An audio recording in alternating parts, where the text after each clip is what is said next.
Este video es patrocinado por Yadpa, donde cada libro es un mundo nuevo. Escuela Sabática Like te enseña cómo interpretar la Biblia. Lección 1. La singularidad de la Biblia. Si alguno de ustedes tiene uno o más ejemplares de la Biblia en casa, permítanme decirles que eso es todo un privilegio. Hubo una época oscura para el mundo en la que tener una Biblia era sinónimo de muerte. Es decir, si hoy sorprenden a alguien con un cargamento de drogas, lo más probable es que le den muchos años de cárcel. Pero si en esos días sorprendían a alguien con una Biblia, le podía ir mucho peor. ¿Qué les hacían? Muchos eran torturados y otros llevados a la guillotina o a la hoguera. ¿Y por qué? Porque la iglesia tradicional, la que dominaba el mundo en aquella época oscura de la historia, no quería que las personas conocieran la verdad acerca de la gracia de Cristo. Un día, un valiente hombre de Dios llamado Juan Wycliffe decidió traducir la Biblia al idioma del pueblo. Tardó muchos años en conseguirlo y cuando lo logró, muchos pudieron leer la Biblia por primera vez.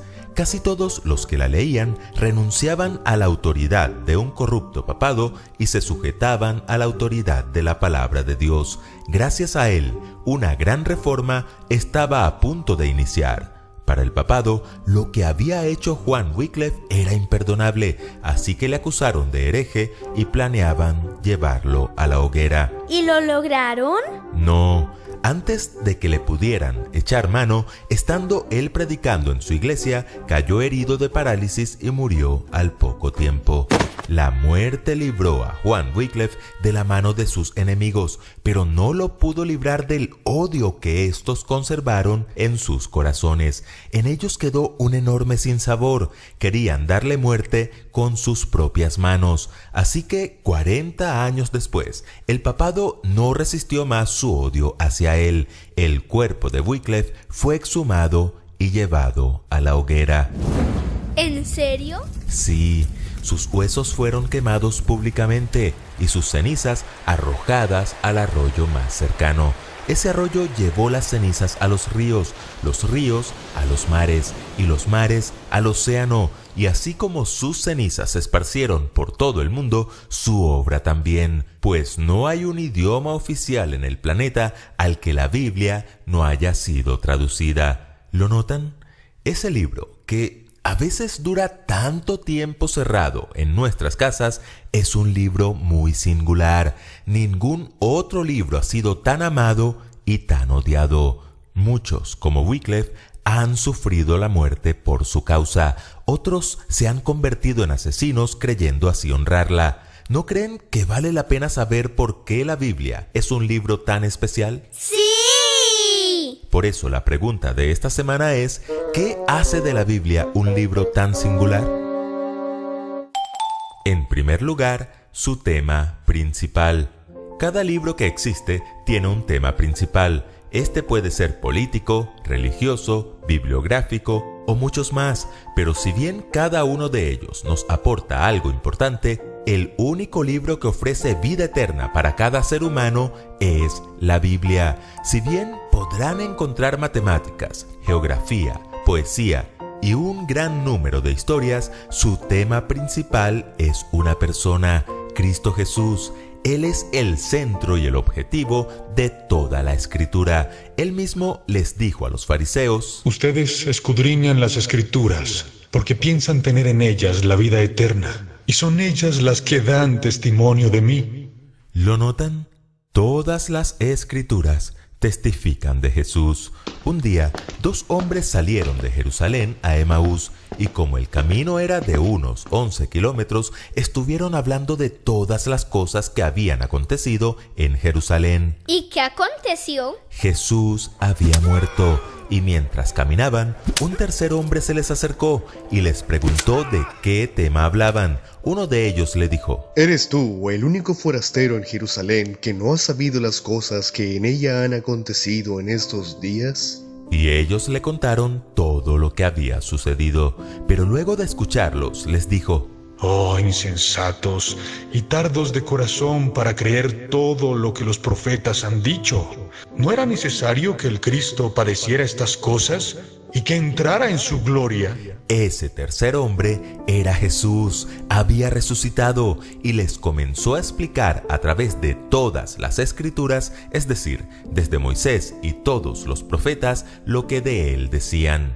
Por eso es necesario que cada uno de nosotros escudriñemos las escrituras, porque ellas nos hablan de aquel que dijo: Yo soy el camino, la verdad y la vida. Y si tenemos a Cristo, tendremos la vida eterna. En segundo lugar, su origen. Cada libro que existe tiene su autor o autores, y la Biblia también los tiene. ¿Cómo así? ¿Tiene más de un autor? Sí y no. Ahora sí me confundí. Les explico. Sí, porque la Biblia fue escrita por más de 40 personas, los cuales se convierten en sus autores por escribirla, pero no porque esos hombres fueron dirigidos por el autor principal, Dios.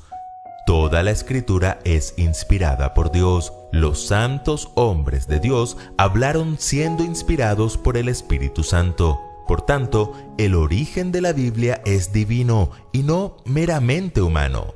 La Biblia fue escrita por gente de diferentes orígenes y en diversas circunstancias. Algunos escribieron desde palacios, otros desde cárceles, otros en el exilio. Estas personas tenían diferentes formaciones y ocupaciones. Algunos, como Moisés, estaban destinados a ser reyes, o como Daniel, a ocupar altos cargos. Otros eran médicos o sencillos pastores.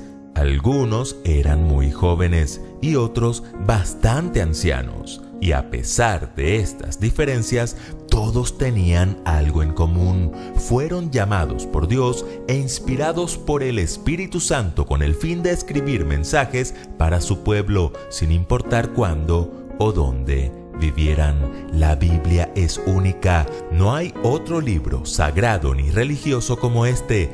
Por tanto, debemos aprovecharla ahora que la podemos leer. En tercer lugar, sus profecías. Aproximadamente un 35% de la Biblia son profecías. Dios anunció con antelación lo que habría de ocurrir, y esto es especialmente cierto en las muchas profecías del Antiguo Testamento que anunciaron con antelación el nacimiento, la vida y el ministerio de Jesús. ¿Y cómo sabemos que esas profecías fueron escritas antes de Cristo y no después? Muy buena pregunta. En realidad, podríamos mencionar varias evidencias, pero hay una en especial que les va a sorprender. En la primavera de 1947, un joven pastor beduino deambulaba por el desierto de Judea a las orillas del Mar Muerto. Andando por ese árido y rocoso lugar, una cueva le llamó la atención, así que decidió entrar, y allí, en medio de una gran cantidad de cerámica rota y escombros, protagonizó el hallazgo arqueológico más importante del siglo pasado. Descubrió los rollos del Mar Muerto. ¿Los rollos del Mar Muerto? Sí, más de 800 rollos con fragmentos de todos los libros del Antiguo Testamento, excepto del libro de Esther. El rollo de Isaías, que es el libro que contiene las más dramáticas profecías acerca de Jesús en el Antiguo Testamento, estaba casi intacto. Cuando les hicieron las pruebas de fechado, carbono 14, paleográfico y de escribas, descubrieron que esas profecías fueron escritas unos 100 años antes de que Jesús naciera. ¡Wow! ¡Qué descubrimiento! Así es.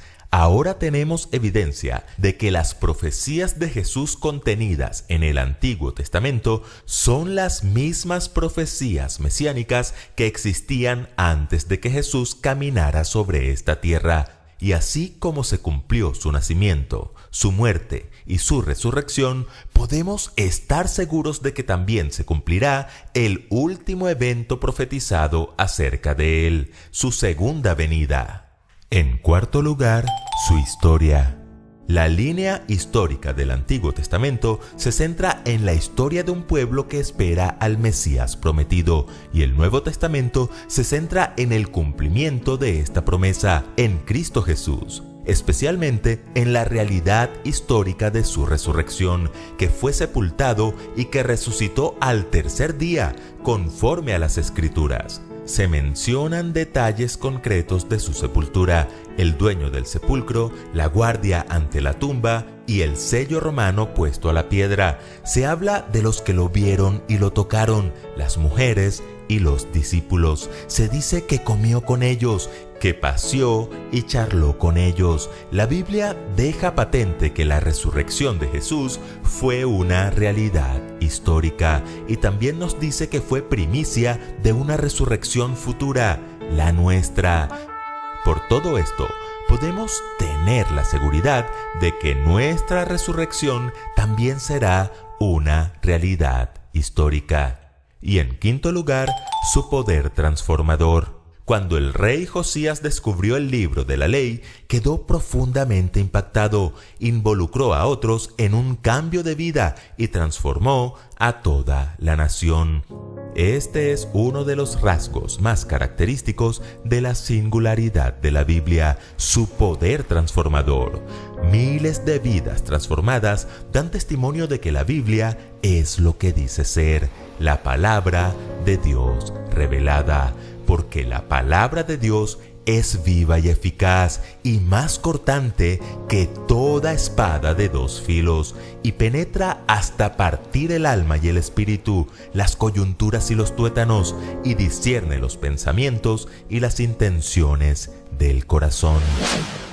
Escuela Sabática Like les invita a seguir estudiando juntos esta serie titulada Cómo estudiar la Biblia. Este video fue patrocinado por Yadpa Librería. Visita tu librería más cercana, suscríbete y comparte. Recuerden que juntos podemos crecer más.